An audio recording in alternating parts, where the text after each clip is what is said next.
Сонсогч та бүхэндээ өчигдөр мэндийг хүргэе. Дэлхийн монголчууд амжил радио 88.3-аас 7 хоногийн даваагаас баасан гаргийн хэдүүлээ 21 цаг минутаас хүрдэг амар цаг маг гэж бүр мартцсан сууж штэ. Амар цаг нэвтрүүлгийн элж дугаар хүрэхэд бэлэн боллоо. Тэгээд за түр байж байгаараа энд нэгэн маань гараад алга болцсон байна. За би хэлж яах юм уу? Нэвтрүүлгийн хамтран ажиллагчаар хүний нөөцийн хомсдол та санаа зовох хэрэггүй хэмжиж үл чадвал удирдах үл чаднаа. За мөн MG Motors Mongolia, MG Motors Mongolia маань хамтран ажиллаж байна. За өнөөдөр 2025 оны 4 сарын 3-ны пүрэв гараг студиуд хөтлөгч Ханцаа Амийн хариулагчаар Борхуугийн Чимбатнаар ажиллаж байна. Баярлалаа. За шонхруудтай өчигмэндийг хүргэе. За мөн аламсуудтай ч ихсэн өчигмэндийг хүргёо. Тэгээд ер нь бол бүгдд нь л хүргээд яваад байгаа шүү. Нэг бүрчлээ хэлэх юм бол нэлээ урт гоншин болоод байгаа учраас товчондоо л шонхрууд болгоод байгаа. За тэгээд манайха нөгөө найруулагчийг маань асуугаад илээ. Ундрагч маань өглөөний нэвтрүүлгүүдийн хөтлөгч шиг үл найруулагчаар төр ажиллаж байгаа. Зүгээр ухаасаа тэний гаравцсан. Тэгэхээр оройны нэвтрүүлгийн маань Чимбаах маань төр найруулж байгаа гэсэн. Найруулж байгаа шүү. За өнөөдөр танилцуулах хэрэгүүдэд тавьчихсан дурдъя. За амиг ямар хэрэг ярих вэ? За би өнөөдөр хоёр богино хэрэг ярьж өгье. За бүр хоёр биш үү? Тийм хоёр хэрэг. Хоёулаа ихтэй ижил төстэй л дөө. Хүн амны хэрэг ярина. Гэхдээ энэ нь болохоор нөгөө нууц амаргийн явдал нь одоо тэгээд буруудаад нэгнийхээ амь насанд хүрсэн юм хэрэг ярьж өгье. Монголд тусан гэмтэрүүд юм. Монголд тусан шүү дээ. Тэгэхээр бас л. Тэгээд дээр нэг та тийм хэрэг ярьжсэн санагдаж байна тий. Тэгээд харин гурвалж. Оо яг зөв. Тэр чинь бас их сонин хэрэг өсөн шүү. Өнөөдрөх болохоор нэг эхнэр, хоёр нөхөр. Бүр. Оо за. Тэгэхээр тэрийг л ярьж өгч байгаа. Бас л өнөө цомрогтой л холбоотой хэрэг юм байна тий. За тэгвэл эхлээд би хэрэг рүү орцгоё. Өнөөдөр танилцуулах хэрэг маань Шавда дурлсан хэрцгий багшийн тухай ярих нэ. 2008 оны 1 сарын 9-нд Шинэ Зеландын Дунедин гэдэг цагдаагийн газарт нэгэн дуудлага ирдэг. За охин маань бэлгийн хүчирхийлэлд өртөж байна. Туслаач ээ гэж нэг эмэгтэй холбогдсон. За дуудлага өгсөн эмэгтэй утсаар ярангаа тасралтгүй хаалаа цохиж нээх гэж байгаа ингээд чимээ цаана дуулдаж байдаг. За тэгээд цагдаагийн газраас шуутхан хэргийн газар руу мэдээж шууд хөдөлсөн. Гэвч дуудлага өгсөн эмэгтэй удалгүй охин минь хүнд алуулчлаа гэж хэлээд уцаа тасалдаг. За ингээ хэдэн минутын дараа цагдаа нар хэргийн газарт очиод дунд иргэм насны өөрийн ухаангүй суух эмэгтэйг олж харсан ингээ байшин гэхээ өмнө гэсэн. За түүний нэрийг Лесли Элиот гэх өгөөд дуудлага өгсөн эмэгтэй байсан. За тэр цагдаа нарыг хармагцаа охин минь 2 давхарт хүнд алуулчлаа гэж хэлээд уйлсан. За ингээ цагдаа нар шуудхан байшин руу орж удалгүй нэгэн эрийг баривчлан гарч ирдэг. За хэргийн газраас баригдсан эрийг Clayton Robert Witterson гэж нэрлэн. За тэрээр 33 настай байсан. За тэрээр хохирогч Sophie Kate Elliott-ийн экс найз залуу байсан. За цагдаа нар үргэлжлүүлэн хэргийн газрыг шалгаж үзэхэд хохирогч үнэхээр аимшигтай байдлаар амнасаа алдсан байж л та. Гэхдээ ямар сайндаа хэргийн газарт орж үзэх гэсэн ээжийг нь цагдаа нар болиулсан. Та битгий орж үзье. Тэгэх юм бол насан турш та тийм маш хэцүү зүйл та сэтгэл зүйн хувьд бол хэцүү байдалд орноо. Яах юм бэ үзэх хэрэггүй гэж хэлжсэн байдалтай тийм. За харин хохирогч эмэгтэй ээж нь би түүнийг гэртээ оруулах ёсгүй байсан юм хэмээн ихэр татан уйлдаг. Хэрэгт нь хэлж дээ. За ингээд эхлээд хохирогч Sophie болон хэрэгтэн Clayton нарын харилцааны тухай яриа. Яг ямар учиртай болоод энэ айл ингээд ээж өхөө амьдардаг айл энэ эрэгтэй орж ирээд яг юу болчихвоо. За тэд хэрэг гарахаас 1 жилийн өмнө буюу 2007 оноос эхлэн үерхэж эхэлсэн Clayton нэгэн их сургуулийн эдийн засгийн шинжлэх ухааны талаар хичээл заадаг багш байсан бол харин хохирогч Sophie төгсөх ангийн оюутан байсан. За тэгэхээр багш сурагч хоорондоо өргөжсэн гэсэн үг. Яг нь Clayton оюутнуудын дунд тун алдартай багш байсан юм л дээ. Учир нь хичээлээ маш сонирхолтой байдлаар заадаг, их ээлдэг, зантай, их тийм дөлгөөхөн гэх үү. За тэгээ их олон төрлийн спортоор хичээлдэг байсан болохоор оюутнуудын дунд өстой мундаг багшаа гэж яригддаг байсан байна. За тэгсэн хохирогч Sophie удалгүй Clayton-ы хичээлд сууж эхэлснээр түүнд баг багаар татагдаж эхэлдэг. Гэвч нэг асуудал нь Clayton тухайн үед найз зүгт байсан. За ингээд яг гаднаас нь энэ Clayton болон найз хүүг нь харахад маш төгс хос шиг харагддаг байсан. Гэвч Clayton гэдэг энэ хэрэгтэн залуу бол маш аимшигтай зан арашинтай байсан гэдгийг нь ганц найз зүйл мэдчихсэн. Тэгээ ямар сайндаа Clayton-оос өдрө болгон бүр ингээд өдөр хоног тоолон бүр салхаа хүлээдэг гэсэн юм л та. За тэгээ Клейтон үнэндээ хүмүүсийн мэдж байгаа шиг тийм ч гинэн хонгор, сайхан сэтгэлтэй, халамжтай байгаагүй. Бүр ингээд эсэргээрээ маш огцом ууртай, найз зүгөө үргэлж зодож нүддэг юм залуу гэж. За дээрээс нь зан ааш нь маш докторгүй. Өөрөөсөө өөр хэнийг ч боддоггүй, жинхэнэ дотор нөгөө чөтгөр нууж явдаг юм ярьж. Тэгээ тухайн үед үргэжсэн найз зүг нь хэд хэд удаа түүний арт амиа алдах шахажсэн. Гэвч аз болж хүүд найз бүсгүн Клейтноос эсэм эд салж чаддаг. За одоо ингээд ганц болчихлоо шүү дээ. Дараагийнхаа эмэгтэйг хайж эхэлж байгаа. Тэгээ энэ үед түүний хараанд хохирч Софи өртсөн, хичээлдэн суудаг байсан. Тэгээ Софи түүнээс 10 насаар дүү тухайн үед бол дөнгөж 21 настай байсан. Клейтны хувьд нас бол ерөөсө тоол төдий байсангүй. Над таалагдчих бол нас хамаагүй шүү гэж бодсон. За удалгүй тэд дотносч Софи түүний халамжтай, ээлдэг, бие даасан зан чанарт нь татагдаж удалгүй ирэхэж эхэлсэн. За гэвч тэдний үерхэлд нэг саад гарч ирсэн. За тэрний үг гэхээр төгсгөнгийн оюутан байсан Софи одоо амьдарч байгаа газраасаа 800 км-ийн цаана орших Шинэ Зеландын Веллингтон гэх газарт сангийн яамд ажилд орох маш гоё санал хүлээж авсан. Тэг мэдээж тун гоё санал байсан учраас бүсгүй ирээдүгөө бодоод тийшээ нүүхэр шийдсэн. Гэвч Клейтон үүнийг нь бол хүчтэй эсэргүүцсэн. Үгүй би өмнө нь алсын зай харилцаатай байж үзье. Тэр үед надад үнэхээр хэцүү байсан. Би сэтгэл готролд ороод маш хэмжээний эм хүртэл ууж исэн гэд хохирч Софиг битгий яваач гэж ятгсан. За мэдээж Софи найз залуугаа ойлгож исэн. Тэгээд алсын зай харилцаа нэрэл хүндэлтэй. Гэхдээ нөгөө талаар бол ийм сайхан боломжийг те одоо дөнгөж их сургуулаа төгссөн ажлынхаа гараг ийм том газраас эхлүүлчих юм бол дараа дараагийн ямар олон боломжууд гарч ирэх болоо. Тэгэхээр энэ боломжийг алдмааргүй байсан. Ямар ч ихлээд найз залуу Клейтонтойгоо ингээд тайтгаруулах санаатай Софи өөрсдийн одоо 1 жил үргэлжсэн хугацаанд ахуулсан зураг хөргөө ингээд бэлдээд за тэгээ 2017 оны 12 сарын 27-ны өдөр түүнийг гэрлүү хөдөлдөг.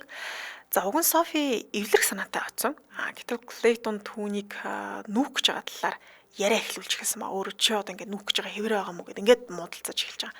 Тэгээ сүүлдээ Клейтон маш чангаар хашгич эхэлсэн. Нөгөө сайхан зантай үргэлж халамжилдаг сайхан дог залуучин гинтхэн аимшигтай ууртай залуу болж хуурж байгаа. За ингээд Софи за хоёулаа өнөөдөр ярилцаад нэмэр байхгүй юм байна. Дараа дахиад ярилцаа. Би ерөөсөө явуулаа гэж хэлээд гарах гэсэн чинь найз залуу шууд дагцнаас үснээс нь зулгаагаад орлоо шидчихэж байгаа. Тэгээ Софи амьдралдаа анх удаага ингээ хүний гарт ийм аимшигтай байдалд орж үзсэн. Тэгээд айсандаа "Гү чи яагаад байгаа юм бэ" гэж орилсон.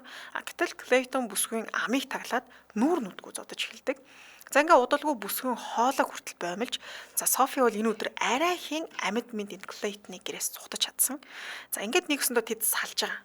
Клейтон мэдээж энэ салдаг бол хүлээн зөвшөөрөөгүй. Харин Софи бол би чамаас салсан гэдгийг хэлсэн боловч нөгөөдмгүй би чамаас салаагүй гэж дайрдаг.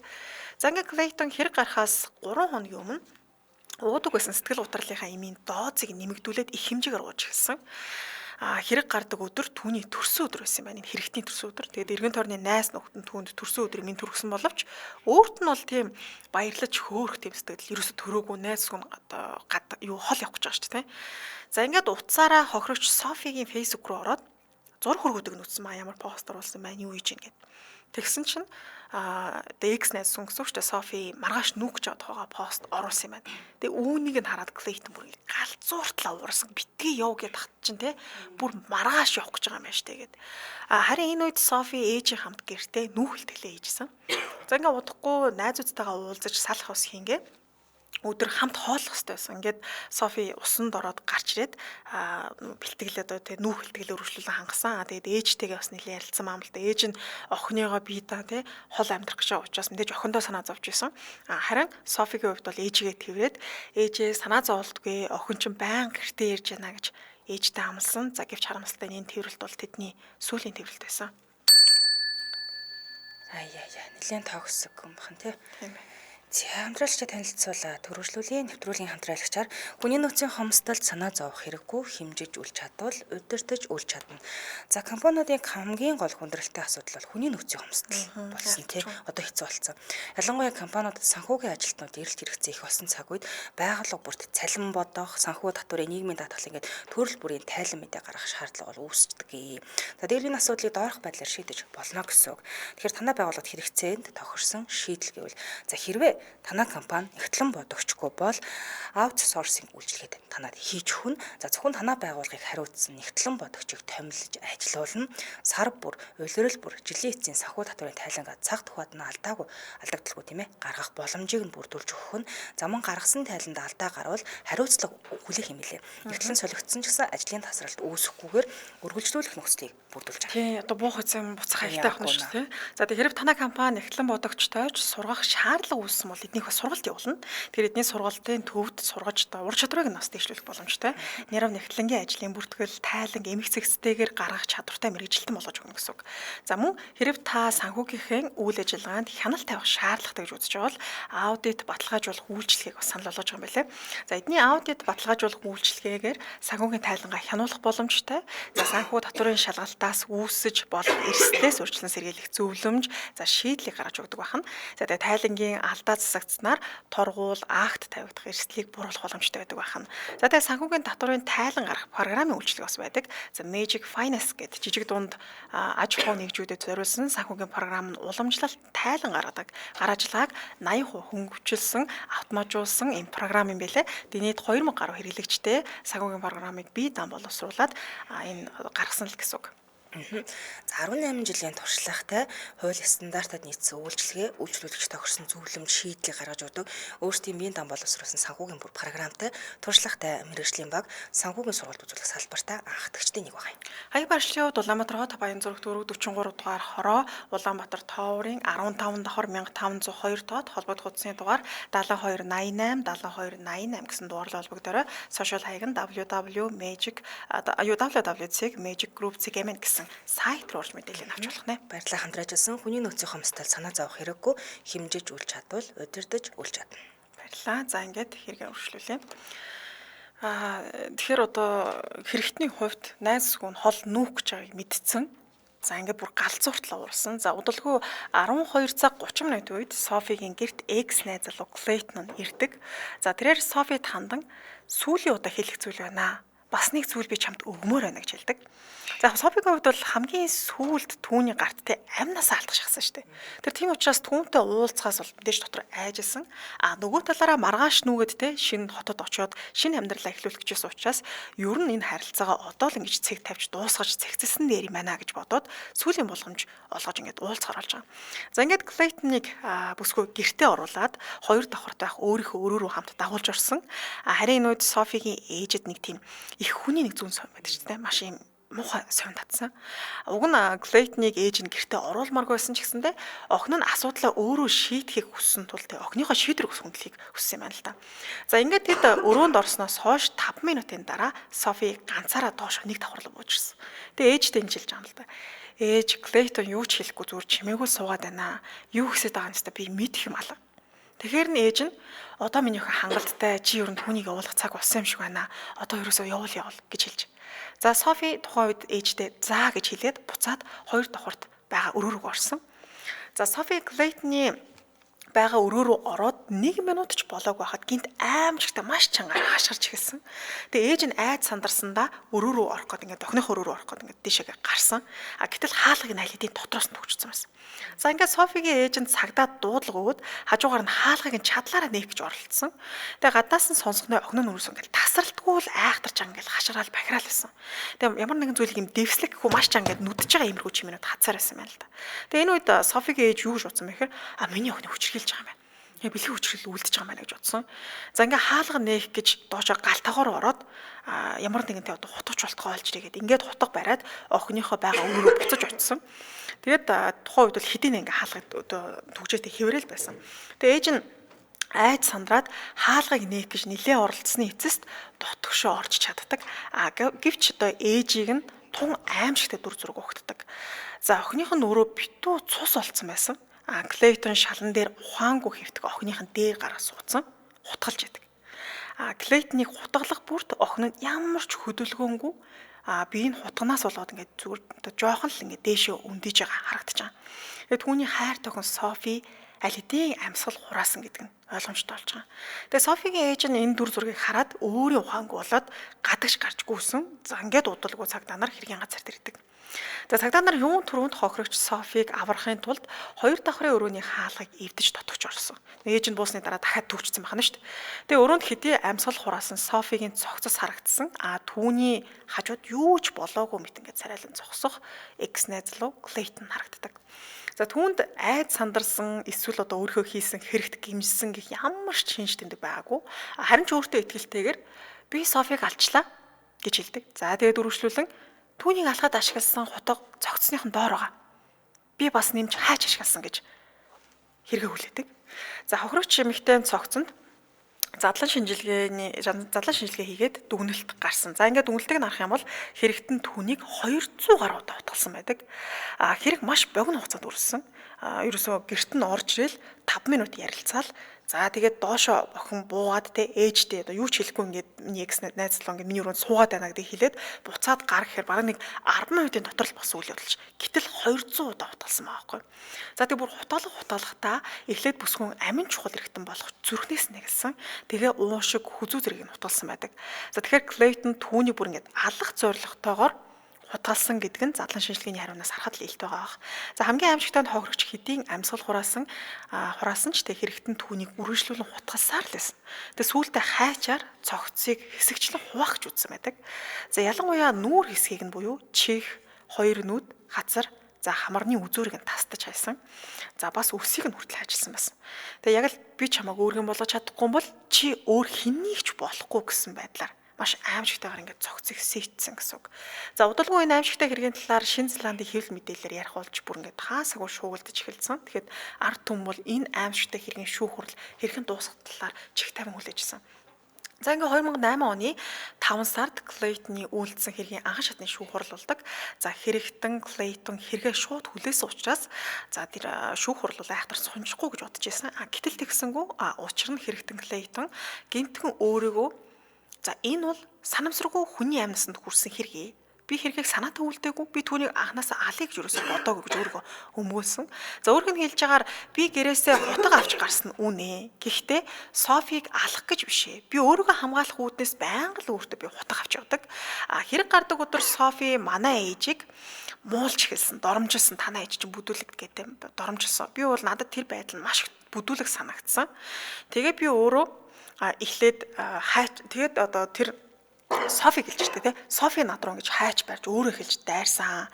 Тэгээ миний зүүжсэн бүр нүдний шилийг газар унгаасан. Тэгээ яхав би чи өмнө л юм чи өөрийгөө хамгаалах гэж түүнийг утгалсан гэж хэлж байгаа. Тэгэхээр одоо юу гэмэр чимдээ хохирогч хайчтай тий одоо дайраад тэгээд нүдний шилийн унгангууд одоо миний аим насанд ингээ хүрэх гээд байна гэд өөрийгөө хамгаалсан л гэсэн үг. Тэгээ өрөөнд хохирогч Софиг хэрэгтэн Клейтон хоёроос өөр хүн энэ өрөөнд бол байгаагүй. Тэгэхээр одоо яг хэрэг явдал яаж өрнөснийг бол мэдэх боломжгүй. Гэхдээ Клейтон бол бие хамгаалах гэсэн гэж тайлбарлаж штеп. Тэгтээ бие хамгаалахдаа одоо нөгөө хүнийг 200 удаа хутгална гэдэг бол үнэхээр байж боломгүй явдал болж байгаа юм л та. За тэгээд нэмж хэлж байгаа. Софи өрөөнд надтай хамт байжгаад удалгүй ариун цэврүүрээ орлоо гэд явсан. Би түрүүг авчирсан хутгаа гаргаж ирсэн. Үүнээс цааш бол би бас ийм маш хэрэгэлсэн байсан учраас би юу болсныг үнэндээ санахгүй нөө гэж хэлсэн. За гэвч хэргийн газарт гэрч байсан шүү дээ. Софигийн ээж байсан. За ээжийн хэлж байгаагаар охин түнтэй муудалцж байгаа ямар ч чимээ дуулдаг. Тэ хоорондоо ярилцаж чанга дуугаар харилцаж байгаа юм байгаагүй. За түр нэг давхарлаа доошо бууж ирээд ээжтэй ингэж хэлэхдээ ч гэсэндээ Клейтон орж ирснээс хойш чимээгүй суугаад байна. Юу ч дуурахгүй байна гэж хэлсэн.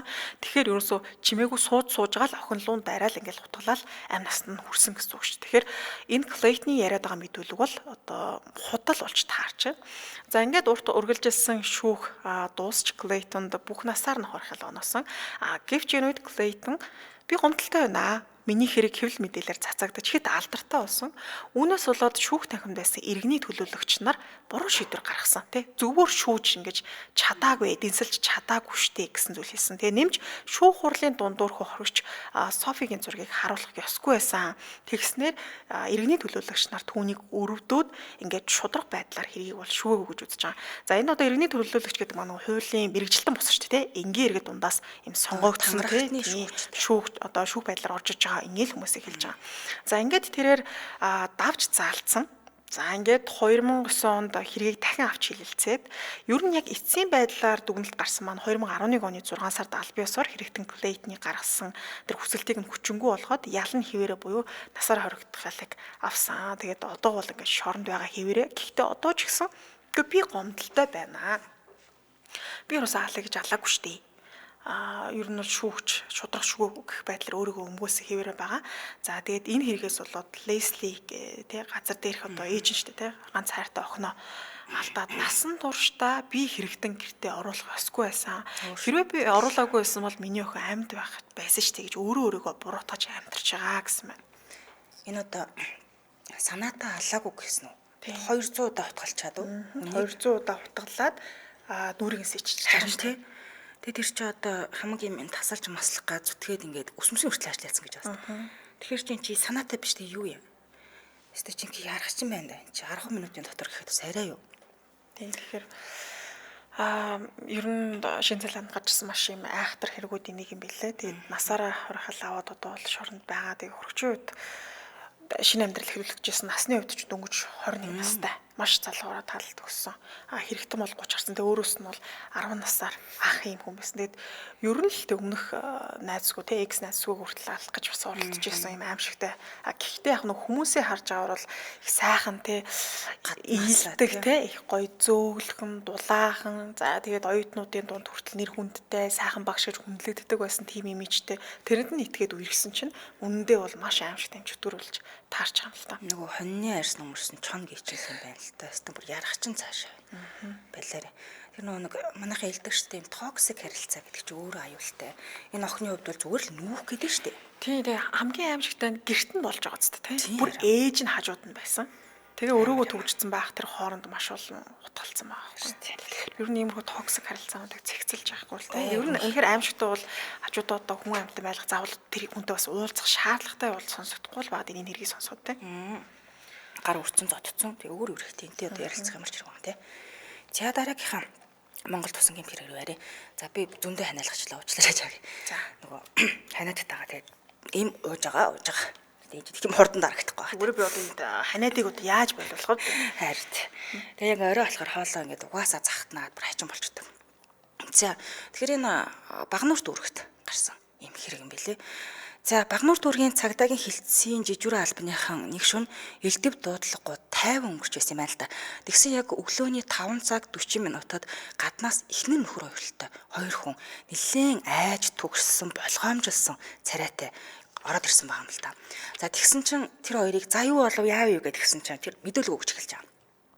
Гэхдээ харин энэ манай гэрт Жамба өөрийнхөө толгоороо алхаар цохоод нэг хачин болчихлоо гэд нөхөр нь хэлсэн баа.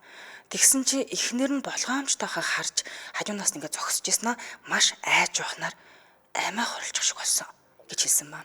За ингээд тэр даруй шуурхай хэсэг хэргийн газарт нь очиход тус дүүргийн 1-р хорооны 12 дугаар байрны 17 тодод оршин суух мэдээлэх шимэгтийн хуучин нөхөр Жамба гихч одоо X эхнэрэндээ ирээд нас орсон байгаа юм л та. За орны өмнө ямар байдалтай байсан гэхээр орны өмнө төрүүлгээ хараад үүд рүү толгой нь харсан чихтэй хэвдэжсэн. За тэгээд цус нь бүр хэдийнэ тунаад тогтцсон байсан. За хажуунаас нь цустай алах ганцхан ч алах байгаагүй бүр сүх хэвдэжсэн маа. Ингээ хэргийн газрыг үзлэг явуулж хэрэгт холбогдох эд материалыг хурааж авсан маа. Гэхдээ яг энэ хооронд нь нөгөө эхнэр нөхөр бололтой хоёр хүн нэг мэдэгддэг штеп. Их л жоохтойгоор харц солилцол байгаад байсан юм байна. Тэгэхээр нь эхнэр нөхөр хоёрыг шалгахаар авч хахад хинэнч нэг их юм дургуутсангүй за тэгэлгүй явах гэд нэлээд дуулууртайгаар дагаа явсан маа. Тэгвэл нэг л юм нуугаад түүндээ шаналаад имзэглээд байна гэдгийг мэдгдсэн маа л да.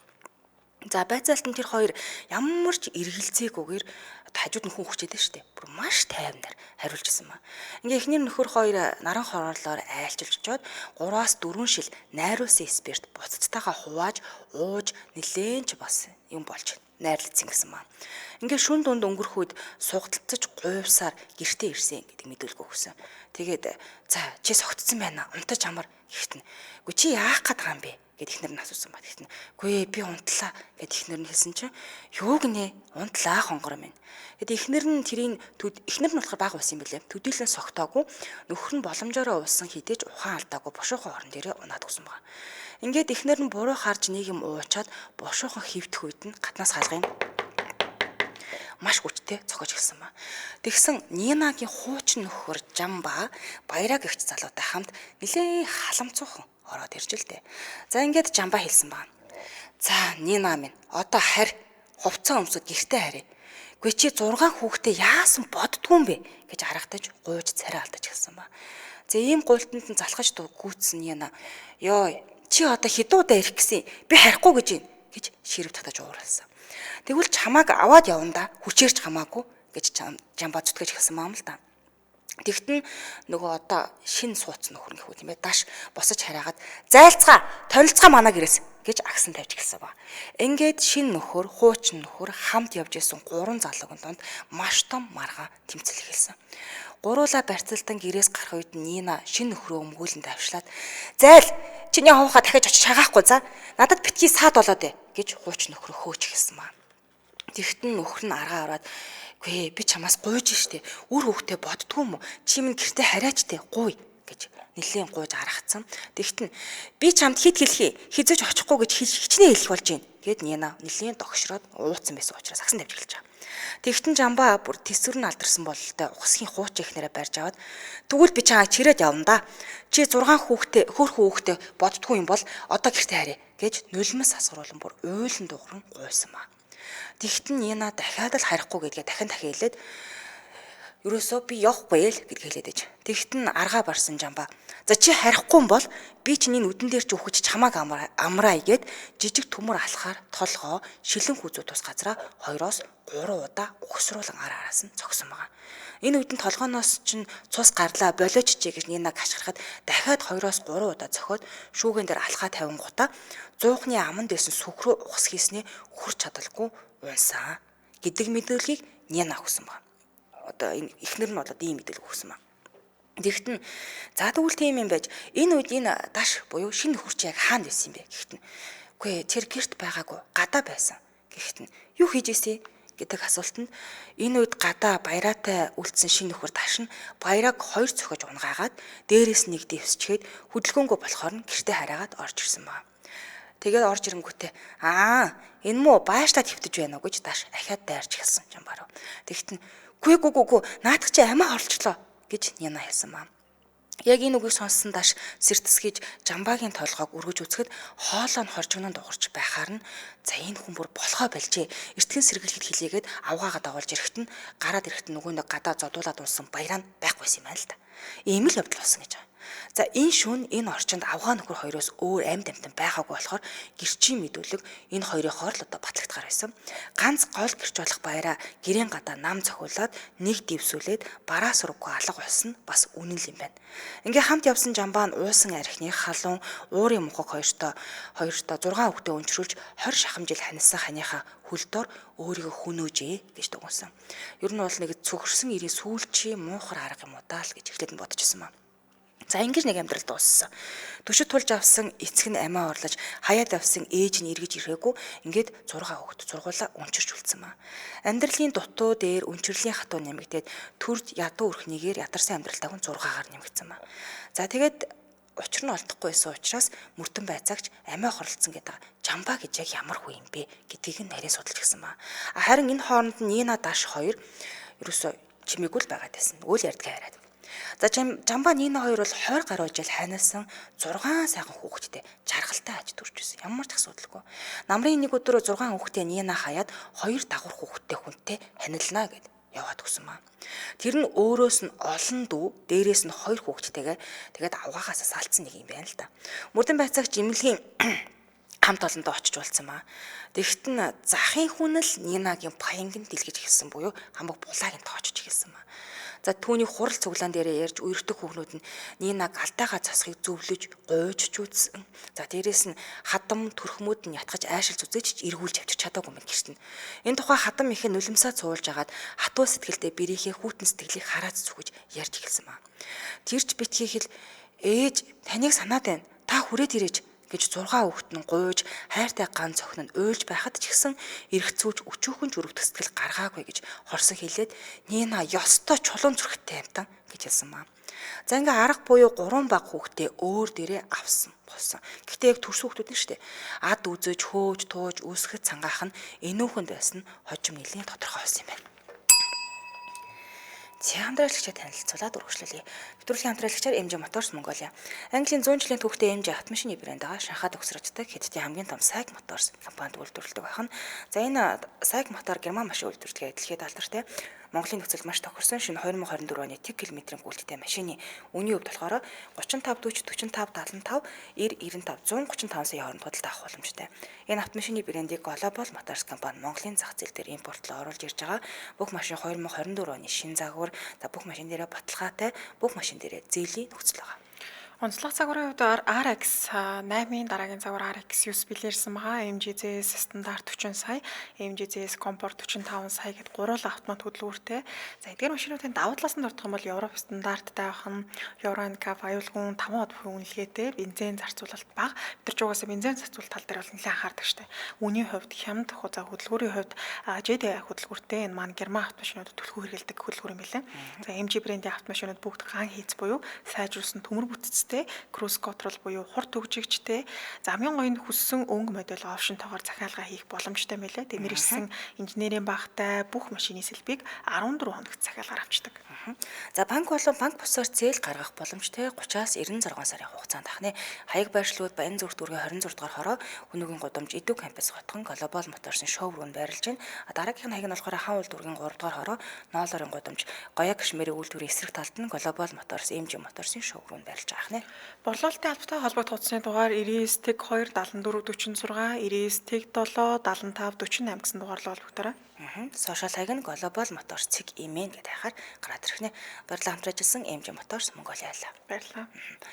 За хэрэгээ өргөжлүүлье. За юун дээр зогссон юм бэ гэхээр нэг шинэ нөхөр, хуучин нөхөр хоёр нь хоорондоо барьцалдаж аваад одоо хуучин нөхөр нь амиа орлсон гэж нэг юм хэрэг болоод байгаа тийм ээ. За ингээ 3 хүүхдээ аваад өөрөө авсан ч гэсэндээ бүр нэлээд хэцүүхэн байсан байгаа. Хаяад явсан ханаа ирнэ гэж нөхөр нь хүлээсээр хүүхдүүд нь ч гэсэн тухайд харуулцаар л гэж. Эхээ сансан хүүхдүүдээ өрөвдөхтөө жамбаа тисэхгүй гүйж чад хараач гэж олон удаа гуйж байсан нь хүмүүсийн гэрчүүдийн мэдүүлгээр нотлогдсон маа. Тэр болгонд л нөгөө гурвалжин дөрвөлжин бөөн хэрүүл болдог байж л дээ. Эндээс мөрдөн байцаагчд нэгэн бодол орж ирсэн маа. Тэгээд сүүлдээ жамбаагийн эгчтэй нь уулзаад ярилцаж үзэж. Тэгт нь нөгөө би 6 хүүхдийг 20 жил ханаас ханаа авъя. Та хэлээд ойлгуулад өгөөч ээ. Төсөөлт суусан хүн их нэгчтэй нуцсан байна шүү дээ. Танаа дүү чинь цэл залуу хүн шүү дээ. Хань ижил олтно. Та нэг ойлгуулад өгөөч. Дүүгээ та бүр болохгүй бол хуучин авгаатаа суулгачаач дээ. Бас энэ хүүхэд нь ихээ харж л байгаа байлгүй. Хэрвээ энэ хүүхнээс салбал амиа хорлно гэж тах юм. Би бас айх юм аа. Түгээрч барахгүй 9 сарын сүүлчээр нянаг буцхна гэж айгаад уугсоо сууж эмчилгээнд явж байна гэж хэлсэн баг. Ингээд Нинаг шинэ хадам нь бол нэлээд хөөж дуус юм аа л дээрөөсөө хүлээж өшөрөх байсан. Гэтэл жамбаа өрөв сэтгэлээр Нинаг төр хүлээгээч цаадах чин амиа хорлох вэ гэж болгоомжлоод байсан юм байна. Ингээ ер нь бол жамбаа хүлээд те 50 хүн байдаг шүү гэж тэр авгаа үннээсэн ба.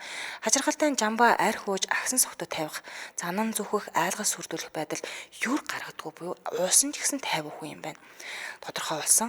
За нас орсон жамбаагийн бодол санааг мэдэх нэгэн захидлыг мөрдөн байцаагч олж авч чадсан. За тэр ихнэр Нина нь салга тухай шүүхэд өгсөн өргөдлийг уншаад тайлбар хийсэн байна. Энэ тайлбар нь тэр хүний бодол, санаа, сэтгэлийн доторхыг нээн гаргасан сүүлчийн үг нь байсан юм уу даа л гэж харагдсан. Энэ өргөдөлд юу гэж бичсэн бэ гэхээр би 1979 онд ихнэр Нинатайгаа гэр бүл болж мөн онд батлуулж одоо 6 хүүхдийн эцэг их боллоо. 20 цахам жил болохдоо нэг ч удаа агсан согтоо тавьж нэг ч удаа гадуур айлт хонож үзээгүй. Яг хуу хаяа арх уух нь уудгал байсан. Үүнээс өөр маргаантай зүйл салах сарних үндэс огт байхгүй.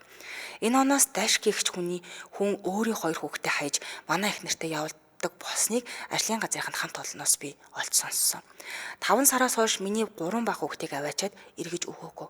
Олон удаа очиж гуйсан 6 хүүхдийнхээ ирээдэг бодоод эхнэрээ аавна гэхэд тэр дашин тэгвэл би амиа орлоноо. Хөрөөр аманд орж өхөн өндөр байшин дээрээс өсрөн гэж тарамтлаад идэг болсон. Залуу хүний омглон зангаар ингэж чөхөл өөрт нь харамсалтай. Өрөөл дэмгэнэлтэй гэж бодоод эгчт нь удаа дараа очиж сануулж хэлсэн. Сахин очоод эхнэр хүүхдээ авлаа гэхэд чи эхнэрээ аав. би өглөөгээд шилтэй уксус нүдэн дээр уусан. Би түргэн дуудаж эмнэлэг твтүүлсэн. Гэтэл тэр нь архитай хол чингэрүүлсэн уксус байсныг нь сүүлд нь мэдсэн гэсэн маа.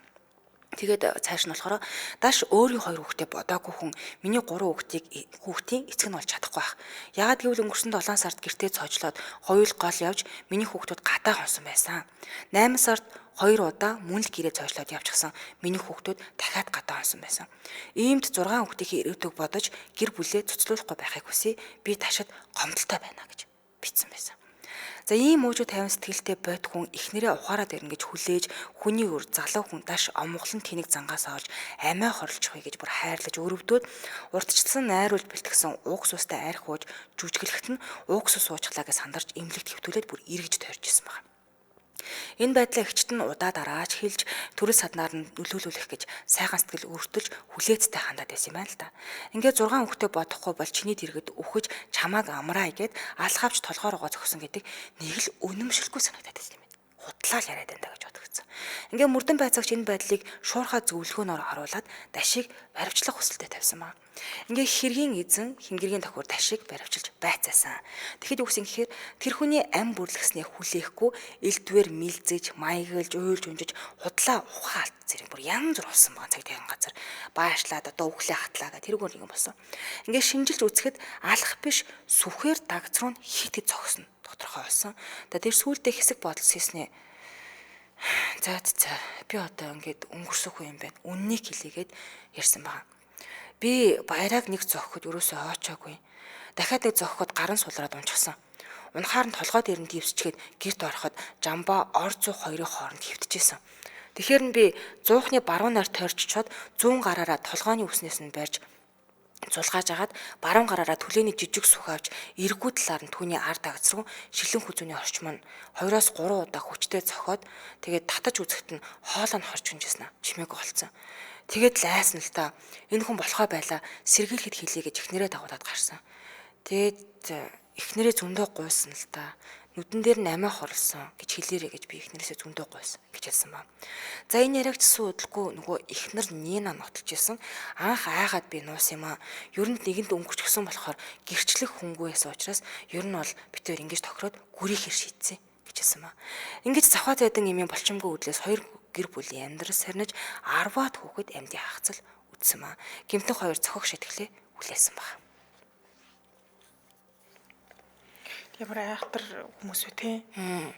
Бүр нэг юм муу санаатай гэдэг шиг. Гэтэ яа тийм бол нэг мухархаараас тэр ч ихтэй мухарна гэдэг шиг те 6 хүүхдээ хаянгуудаа өөр 2 хүүхэдтэй залуу хүн л очиж байгаа шүү тий. Тэгээд тэр залуу хүн нь ч гэсэн энэ одоо эхнэрээ салаад явна авъя гэдэг ихэр амиурлан гэдэг юм. Ямар сонирм бас л айхтар токсик харилцаатай хүмүүс өвдөө. Тийм ба. Өөр яаж утсан ч хүн өөрлөгөө толгооруугаа тэгж 5 6 зөгчдөхгүй ч тий. Чадахгүй шүү дээ. Яаж чадах юм. Тэгсэн чинь л мань хүн л сүхний араар л 2 3 цохол амнасын хүн өччлөө байгаа юм байна л да. Гэтэ энэ талигаа ч үнэхээр хүлээцтэй хүн тий. Тийм байна. Дахин гуйгаал очиод одоо хараач тий гуйж ийн. Өөр хүүхдүүд л утсан л ахал та. Харин тий. 6-гийн 6 хүүхдээ олон хүүхдүүд шүү дээ тий. Тэмдэж хүүхдүүд нь ч гэсэндээ асууж л байгаа шүү дээ. Тий. Санаж л байгаа шүү дээ чаавас. Тэр жүжиглээд энэ алуурчтан даш гээд байгаа нөхөр бол үнэхээр жүжигч юм. Жүжиглээд имлэгт хөвтээд угсуусуулаа гэсэн чи арх болж таарав. Тэгт нь өрөвдөөд одоо эхнэрийнхээ нууцаа бүглэлчихэж штэ тийм ээ. Өрөвдөөд имлэгт эргэж тойрчлаадаг. Ай. Тэр юм да. За баярлаа. Нөгөөдх нь бүр богинохын амжихгүй юм байна. Тийм Энд хүргээд нэвтрүүлгээ өндөрлөе. Студид хөтлөгч Чанцаа болон Ами, найруулагчаар Борхогийн Чинбатнаар ажиллалаа. Нэвтрүүлгийн хамтраалагчаар хүний нөөцийн хомсдол санаа зовох хэрэггүй, хэмжиж үл чадвал удирдах үл чадна. За мөн AMG Motors Mongolia ялаа. Хамтдаа байсан сонсогчдод бүгдэнд баярлалаа. Үргэлжлүүлэн томчуудын шууд нэвтрүүлгээ авсан сонсорой. Түр баяртай. Баярлалаа. Баярлалаа.